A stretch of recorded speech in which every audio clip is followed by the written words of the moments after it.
15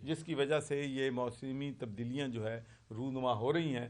تو میں سمجھتا ہوں کہ آج ہم پہ مصیبت آئی ہے، کل کو کسی اور ملک کے آئے گی، تو ہم نیشنل کمیونٹی کو ایسا جو ہے ضرور کوئی نہ کوئی انتظام کرنا پڑے گا کہ ہم ان آنے والے واقعات کی روک تھام بھی کریں اور کلائمیٹ چینج جو ہے اس کو سیریس لیں، اس لیے کہ اس سے بہت بڑی تباہی جو ہے دنیا میں آئے گی، جس کا نقصان جو ہے سارے لوگوں کو پہنچے گا. تو آپ سب دوستوں کا بہت بہت شکریہ. اب میں اگر کسی دوست نے سوال کرنا ہے تو میں ہیپی ٹو. پاکستان میں دو ڈیزاسٹر ہیں، ایک تو سیلاب کی کاریاں ہیں، وہ دوسرا جو پولیٹیکلی اس وقت بحران ہے وہ ہے. ان دونوں صورتوں میں آپ بھی گورنر رہے ہیں پنجاب کے، آپ کیا سمجھتے ہیں اس کا حل کیا ہے؟ آپ کے حوالے سے بھی یہ گردش کر رہی تھی کہ آپ بھی کوئی نئی پارٹی بنا رہے ہیں یا کسی پارٹی کو جوائن کر رہے ہیں. ان افواہوں کو یا ان خبروں کے حوالے سے ذرا بتا دیں. اور دوسرا آپ نے جیسے یہاں پہ کہا کہ آپ نے امداد پورے دنیا سے اکٹھی کر رہے ہیں، لیکن ابھی تک جو بین الاقوامی ادارے ہیں وہ ابھی تک اس جو آفت پاکستان جس کا سامنا کر رہا ہے اس کا ادراک نہیں کر سکا. آپ جیسی جو شخصیات ہیں جو اثر رکھتی ہیں، کس حد تک جو ہے آپ انٹرنیشنل فورمز پر جو ہے اس معاملے کو اٹھا سکتے ہیں تاکہ اس مشکل وقت سے جو ہے پاکستان کو نکالا جا سکے؟ جی، آپ نے 2-3 سوال جو ہیں وہ اکٹھے کر دیے ہیں. ایک تو یہ بات بالکل درست ہے کہ جس میگنیچیوڈ اور جس لیول کا ڈیزاسٹر ہے، انٹرنیشنل کمیونٹی اپنی جو رسپانسبلٹیز تھیں، ان کی جو ذمہ داریاں تھیں، انہوں نے اس کو احسن طریقے سے ادا نہیں کیا ہے. اور اب بھی ڈونرز کانفرنس جنیوا میں ہو رہی ہے، اور میں سمجھتا ہوں کہ اب انٹرنیشنل کمیونٹی جو ہے اس کو پاکستان کی اور پاکستان میں جو متاثرہ خاندان ہیں ان کی مدد کرنی چاہیے. اور یہ اتنا بڑا یہ ڈیزاسٹر ہے، کوئی ترقی یافتہ ملک بھی ہوتا تو وہ بھی اتنا بڑا ڈیزاسٹر جو ہے وہ کوپ نہیں کر سکتا تھا. پاکستان تو ایک غریب ملک ہے اور اس کے ذمہ قرضے ہیں، اور انہوں نے قسطیں جو ہیں دینے کے لیے ہمارے پاس جو ہیں وہ پیسے جو ہیں وہ نہیں ہیں. دوسری بات آپ نے کی ہے کہ دیکھیں، میں تو آج چونکہ یہ نان پولیٹیکل فورم ہے تو میری کوشش ہوگی کہ بہت میں پولیٹکس پہ کم بات کروں، لیکن ایک میں ضرور کہوں گا کہ پوری دنیا میں جو سیاستدان ہیں، یورپ ہے، برطانیہ ہے، امریکہ ہے، میرا وہاں پر یورپ کی پولیٹکس کا بہت تجربہ بھی ہے، تو وہاں پر جو سیاسی جماعتیں ہیں یا جو لیڈرز ہیں وہ اپنے ذاتی مفادات اور اپنی پارٹی کے مفادات کو جو بعد میں رکھتے ہیں، ملک کے مفاد کو اور قوم کے مفادات ان کے لیے سپریم ہوتے ہیں. تو جب وہ مشکل ہوتا ہے، دیکھیں جب ایک خاندان ہے نا، یہ بھی پورا ملک بھی ایک خاندان ہی ہوتا ہے نا، جب ایک خاندان میں مصیبت آتی ہے تو ہم نے دیکھا ہے کہ اتنے میں خاندان میں جتنی مرضی بھائیوں میں بہنوں میں لڑائی ہو، جب مشکل وقت آتا ہے تو وہ اکٹھے ہو جاتے ہیں. اور ہمیں بھی چاہیے کہ یہ جو ہماری پولیٹیکل پارٹیز ہیں، اس وقت ہمارے ملک کے معاشی چیلنجز جو ہیں وہ بہت گمبھیر ہیں. وہ ہماری جو ہے انٹرنیشنل بہت سے ہمارے چیلنجز ہیں، آئی ایم ایف کی شرائط ہیں، مہنگائی ہے، 2 وقت کی لوگوں کو روٹی نہیں مل رہی ہے. تو ہم کم از کم جو معاشی صورتحال ہے اس پہ تو ایک پیج پہ آ سکتے ہیں کہ ہم نے اس ملک کی سمت کو کیسے ٹھیک کرنا ہے. لیکن میں یہاں پر جو چیز دیکھتا ہوں، ہم بلیم گیم میں ہیں. ہم جو ہیں ہم کہتے ہیں کہ جی سارا یہ ہے اس نے کر دیا. کوئی کہتا ہے کہ جی وہ 3 سال میں بٹھا بٹا گئے ہیں، تو ہم جب حکومت میں تھے تو ہم کہتے تھے کہ وہ پرانے بٹھا بٹھا گئے ہیں، تو وہ کہتے ہیں کہ نئے نے بٹھا بتائے گا. تو بلیم گیم سے ہم باہر نہیں نکلتے، ایک پہلی بات. دوسری بات جو میں آپ سے یہ کہنا چاہتا ہوں کہ ہم نے سادگی کی زندگی جو ہے گیو اپ کر دی ہے. جس طریقے سے ہم اپنی عیاشیوں میں، اپنی شان و شوکت میں، جب ہم گھر سے باہر نکلتے ہیں تو ایک گاڑیوں کا قافلہ ہمارے ساتھ نکلتا ہے، چاہے وہ مذہبی لیڈر ہیں، چاہے وہ پولیٹیکل لیڈرز ہیں، چاہے وہ ایک اور ہیں، تو 6-6 7-7 گاڑیوں کے قافلے ہمارے نکلتے ہیں. تو ہمیں ہر چیز پہ بچت کرنی پڑے گی. ہمارا دیکھیں انرجی بل جو ہے ہمارا اس وقت جو ہم امپورٹ کر رہے ہیں $27 بلین ہے. تو کیسے کوئی ملک سروائیو کر سکتا ہے کہ اگر اس کی ایکسپورٹ $30 بلین ہوگی اور امپورٹ $80 بلین ہوگی، تو یہ $50 بلین کا ڈیفیسٹ کہاں سے آئے گا؟ یہ کوئی راکٹ سائنس ہے؟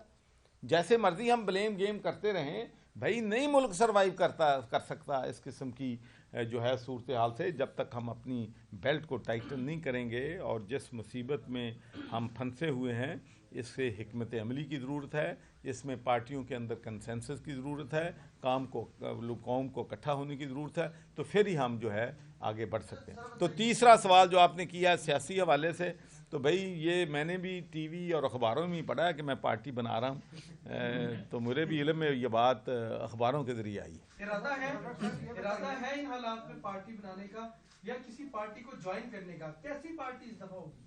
دیکھیں میں ابھی تو پہلی تو میں یہ جو تھا فلڈ وکٹمز کے لیے پچھلے 6 مہینے پوری میری انرجی جو تھی، فوکس تھا، وہ تھا۔ تو اب انشاءاللہ سیاسی لوگوں سے بات چیت ہو رہی ہے، تو جب فیصلہ کریں گے تو میں سب سے پہلے تمہیں فون کر کے بتاؤں گا۔ پارٹی نے آپ سے رابطہ کیا تھا تو انہوں نے آفر بھی کی تھی کہ پنجابی کی صدارت جو ہے وہ آپ کو دیں گے، تو کہاں تک یہ بات پہنچی؟ نہیں، یہ ساری اسپیکولیشنز ہیں۔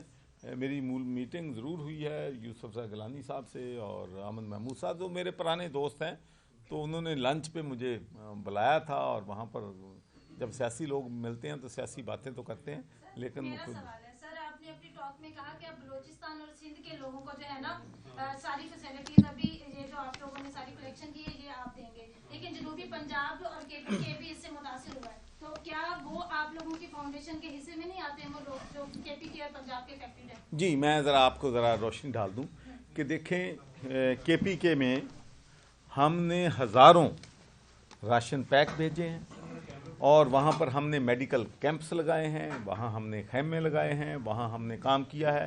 ساؤتھ پنجاب میں ہم نے کام کیا ہے، اور میرے بھائی خود وہاں پر تقریباً 200 گھر ہم لوگوں کو بنا کے دے رہے ہیں، وہاں پر ہماری تمام آرگنائزیشن جو ہیں، تو ہماری جو فاؤنڈیشن ہے یا ہماری جو چارٹیبل جتنی بھی ہمارے ساتھ کام کر رہی ہیں، تو ہمارا فوکس جو ہے وہ پورا کے پی کے پہ بھی ہے، ساؤتھ پنجاب میں بھی ہے، بلوچستان میں بھی ہے، اور سندھ میں بھی ہے۔ لیکن سامان اگر تھوڑا ہوتا ہے تو پھر ہم ہر جگہ پہنچانے میں مشکلات پیش آتی ہیں، تو اس لیے چونکہ کل 10 سکول تھے، تو وہاں پر پھر ٹرانسپورٹیشن اگر آپ جتنی جگہوں پہ زیادہ کرتے ہیں خرچہ زیادہ آتا ہے، لیکن اس کا مطلب یہ نہیں ہے کہ ہم دوسرے علاقوں میں کام نہیں، اب بھرپور طریقے سے ہم کے پی کے میں اور ساؤتھ پنجاب میں کام کر رہے ہیں۔ چودھری صاحب، عمران خان صاحب کے ساتھ کیا کوئی رابطہ ہوا ہے گزشتہ ماہ میں؟ یہ تو اتنا لگا جدا تسی میرے کان چ کوئی سوال کر گزشتہ ماہ میں عمران خان سے ملاقات نہیں، رابطہ نہیں۔ آپ گورنر بھی رہے ہیں اور بڑے سیاستدان بھی رہے ہیں، تو آپ سے کیا وجوہات ہے کہ خان صاحب سے آپ کی اختلافات کی باتیں چل رہی ہیں، خبریں گردش کر رہی ہیں کہ آپ جو ہے پارٹی چھوڑ کے جا رہے ہیں، تو آخر کیا وجوہات؟ دوسری بات یہ ہے کہ اس وقت عمران خان بھی مشکل میں ہے، اگر آپ واقعی جا رہے ہیں تو کیا یہ بے وفائی نہیں ہے کہ مشکل میں کو چھوڑ رہے ہیں آپ؟ دیکھیں، پہلی بات تو یہ ہے کہ میں کبھی بھی ہوا کے ساتھ نہیں چلتا، بلکہ طوفان بھی آئے جس کو میں صحیح سمجھتا ہوں، طوفان کے سامنے بھی میں کھڑا ہو جاتا ہوں۔ یہ میری پوری ہسٹری جو ہے، اور میں نے جب پی ٹی آئی کو نون کو چھوڑا تو اس وقت پی ٹی آئی کے دور دور تک مکان نہیں تھے۔ مجھے لوگ کہتے تھے کہ تمہارا جو ہے تم بالکل فیصلہ ٹھیک نہیں کر رہے، اس پارٹی نے کبھی حکومت میں نہیں آنا، اور اس وقت نون کی پاپولرٹی جو تھی وہ پیک پر تھی اور معاملات بھی چل رہے تھے۔ تو میں بلیو کرتا تھا کہ ہم نے ایک ملک میں نیا پاکستان بنانا ہے، ہم نے غربت کو ختم کرنا ہے، ہم نے جو ہے ملک میں انصاف کا نظام جو ہے وہ لے کے آنا ہے۔ بچے 2.5 لاکھ سکولوں میں نہیں 2.5 کروڑ جاتے، ان کو سکولوں میں لانا ہے، ہیلتھ کو ٹھیک کرنا ہے، ایجوکیشن کو ٹھیک کرنا ہے، پولیس لوگوں کو انصاف نہیں دیتی، پولیس کی ریفارمز لے کے آنی ہے، بلدیات کے نظام کو ہم نے مضبوط کرنا ہے، ساؤتھ پنجاب کو صوبہ بنانا ہے۔ تو یہ بہت سی خواب تھے جو میں سمجھتا ہوں کہ وہ پورے نہیں ہوئے۔ تو پورے نہ ہونے کی وجوہات کیا ہے؟ پورے نہ ہونے کی وجوہات کیا ہے؟ کیا آپ کو بھی کام کرنے نہیں دیا گیا؟ دیکھیں، یہ کام نہیں، گورنر کے پاس تو کوئی اپنا اتنا کنسٹیٹیوشنل پاور ہوتی ہے، لیکن مجھے اس بات پہ بڑا فخر ہے کہ کووڈ-19 میں نے زبردست وہاں پر کام کیا، اور تقریباً 14-15 ارب روپے سے زیادہ کا اس وقت مشکل حالات میں لوگوں کو مدد کیا۔ پھر میں نے اپنی تمام پنجاب کی یونیورسٹیز جو کہ بالکل وہاں پر ایکٹنگ چانسلر لگے ہوئے تھے، کسی ایک یونیورسٹی کا بھی نام 500 دنیا کی یونیورسٹی میں نہیں آتا تھا، سفارشی کلچر چل رہا تھا، تو وہ سارا سفارشی کلچر کو ختم کیا، میرٹ پہ لگائے، اور اب مجھے بڑا فخر ہے کہ اب ماشاءاللہ بہت سی پنجاب کی یونیورسٹیاں جو ہیں وہ میرٹ پہ right person for the right job کی وجہ سے ہماری جو یونیورسٹیاں ہیں وہ دنیا کی 500 یونیورسٹی جو ہیں ان میں ان کا شمار ہوتا ہے. لیکن میرے جانے کے بعد پھر وہ میرٹ پہ بدقسمتی سے مجھے جو فیڈ بیک مل رہی ہے پھر کمپرومائز شروع ہونا ہو گیا ہے, تو جس سے پھر نقصان ہوگا. دیکھیں اگر آپ ایک یونیورسٹی میں قابلیت کی بنا پہ اہلیت کی بنا پہ وائس چانسلر لگا دیتے ہیں تو آپ 30,000 بچوں کے مستقبل کو سیکیور کرتے ہیں.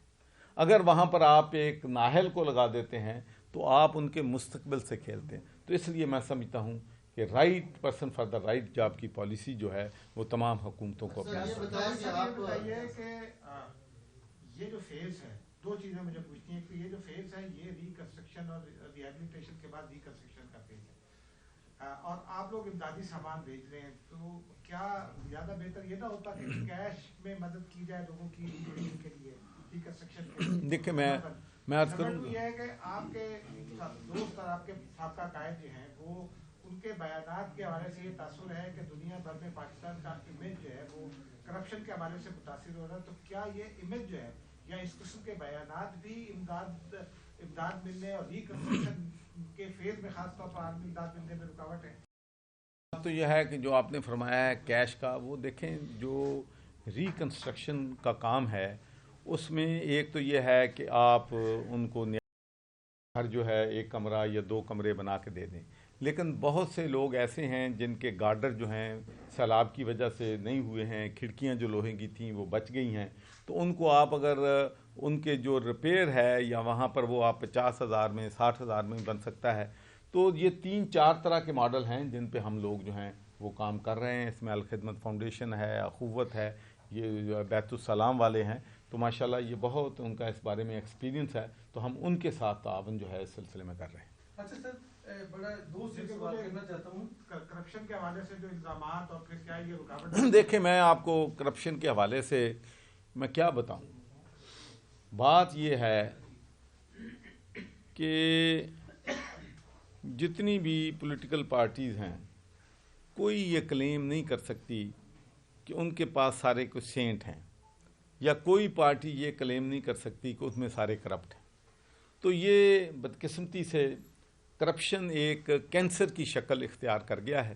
یہ ہر جگہ موجود ہے, ہر ڈپارٹمنٹ میں موجود ہے, ہر پولیٹیکل پارٹی میں موجود ہے, اور اس کا تو سدباب جو ہے بس کوئی اللہ تعالیٰ کی کوئی مدد آ جائے, غیبی تو ہو سکتا ہے, لیکن اب بھی جب کہ ہم ڈوب رہے ہیں یہاں تک ہیں, اب کرپشن بند ہو گئی ہے. اچھا سر, چلو مرکز میں اگر ہو رہی ہے تو جن صوبے میں پی ٹی آئی کی حکومت ہے وہاں کرپشن ختم ہو گئی ہے. تو یہ سارا کام جو ہے یہ بدقسمتی سے چل رہا ہے. اچھا سر, پنجاب میں لیکن میں بڑی اہم ذمہ داری تھی پنجاب میں آپ کی, وفاق کی نمائندگی کر رہے تھے آپ پنجاب میں, وفاق میں بھی تحریک انصاف کی حکومت تھی. وہ جو آپ کو اختلافات اور تحفظات پنجاب میں ہوتے تھے, کیا وفاق سے اس کو ایڈریس کیا جاتا تھا؟ ذمہ داری زیادہ کس کی تھی؟ سی ایم کو سمجھتے تھے, پرائم منسٹر کو سمجھتے تھے؟ کچھ حقائق ابھی سامنے لانا باقی ہے, کچھ تو بتائیں. دیکھا میرا سیاسی کیریئر میں بھی ادھورا پن نظر آ رہا ہے, کوئی سمجھ نہیں آ رہی کہ چودھری سرور صاحب واقعی جوائن کریں کہ سیاست کرنا چاہتے ہیں یا نہیں؟ دیکھیں میں عرض کروں جی, کوئی میرا خیال ہے کہ پوری دنیا کو پتہ ہے کہ پنجاب میں کیا حالات تھے, اور میرا نہیں خیال کہ جب پوری دنیا کو پتہ ہو, جب جو ہماری جو کیبنٹ ہے فیڈرل کی, مجھے تو سارے ملتے تھے, ان کو جو مجھ سے علم تھا ان کو مجھ سے زیادہ علم ہوتا تھا کہ پنجاب میں کیا ہو رہا ہے, سب کو پتہ تھا.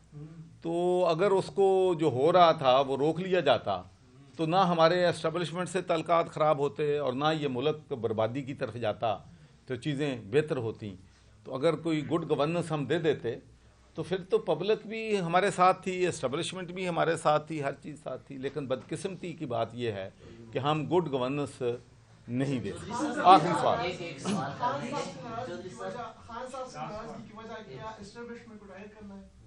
نہیں دیکھیں, اسٹیبلشمنٹ کو ناراض کرنا یا نہ کرنا یہ تو بات نہیں ہے. اصل بات اختلاف کی جو بات ہے وہ یہی ہے کہ میں سمجھتا ہوں کہ right person for the right job نہیں کیا گیا, تیاری نہیں کی گئی گڈ گورننس. مثال کے طور پہ میں جو پاکستان تحریک انصاف میں شامل ہوا تھا تو دو میں نے اپنی تقریروں میں بھی ہمیشہ کہتا تھا کہ ایک سب سے بڑی پاور کی بات تھی کہ ڈیولیوشن آف پاور، کہ انہوں نے کر کے دکھایا کہ خیبر پختونخوا میں انہوں نے بلدیات کے الیکشن بھی کروائے اور بلدیات کے لوگوں کو ریسورسز بھی دیے اور ان کو امپاور بھی کیا۔ دوسرا انہوں نے یہ کیا تھا کہ وہاں پر پولیس ریفارمز لائی گئیں اور پولیس سے بالکل سیاسی اثر و رسوخ جو تھا وہ نہ ہونے کے برابر تھا جب پرویز خٹک وہاں پر چیف منسٹر تھے۔ تو پنجاب میں 3.5 سال میں وہ بلدیات کو بھی توڑ دیا گیا، الیکشن بھی نہیں ہوئے، پولیس پہلے سے بھی بدتر ہو گئی، لا اینڈ آرڈر کی سچویشن بدتر ہو گئی۔